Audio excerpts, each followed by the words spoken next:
Hello and welcome to episode number 8 of COglorbix, and in this episode I'm going to talk about Glorbix's build. After I hit level 40, I headed into the powerhouse and used my free respec, and spent a good 2 hours working out the kinks and boosting up my aggro holding capabilities and survivability for tanking. And it works out really nice now, so I'll just show you each individual power. So let's head into the powerhouse. Once again, I'm sorry I haven't come out with a video in a while. I just bought Dragon Age Origins and Call of Duty Modern Warfare 2. Both of them are awesome, but I'm terrible at Call of Duty. My kill-to-death ratio is 0.55. Don't make fun of me.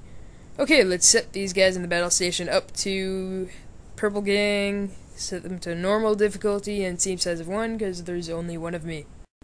I went with the basic fire energy builder because it is ranged and it has a chance of adding clinging flames to my target, and the force shield because the way it looks goes well with my character's story, and if you want to see that, go to the previous episode. Plus, it gives me energy every time somebody hits me.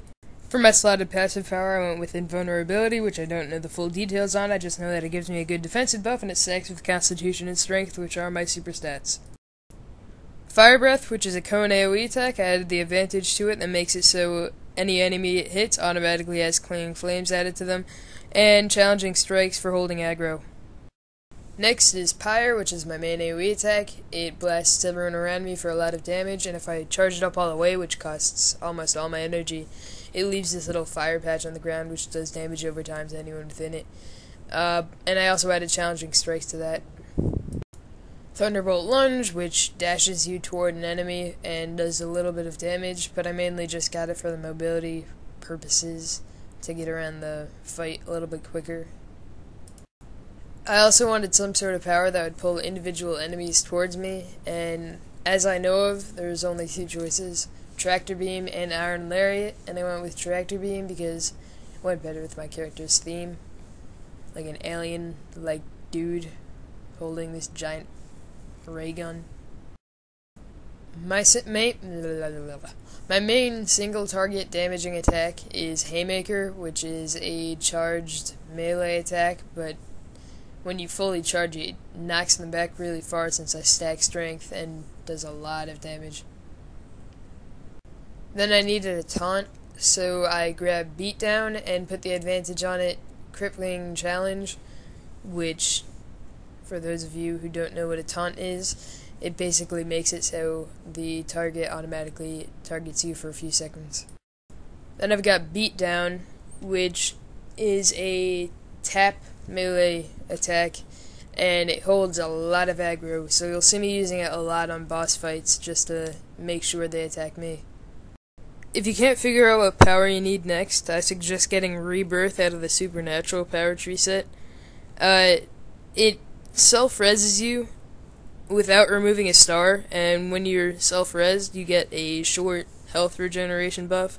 Only problem is it has a 10-second cooldown, but it's really good for running layers.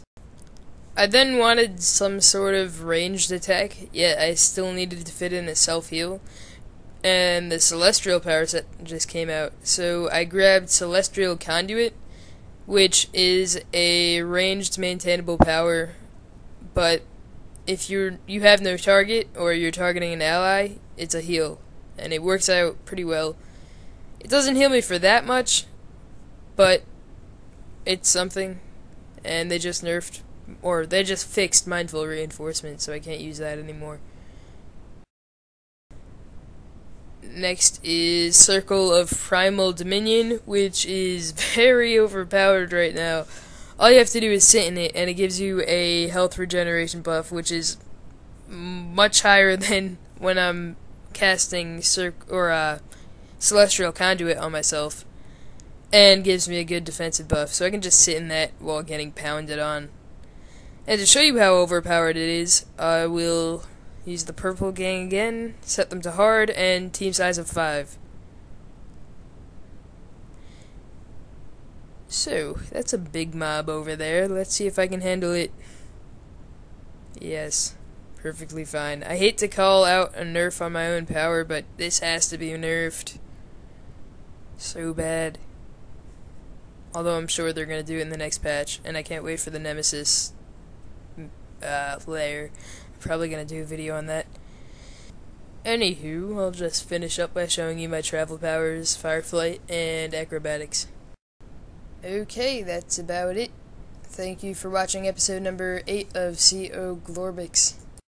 If you like Champions Online and are looking for something to listen to while you waste away your time doing Unity missions, I suggest the /Cry podcast. That's SLASHCRY.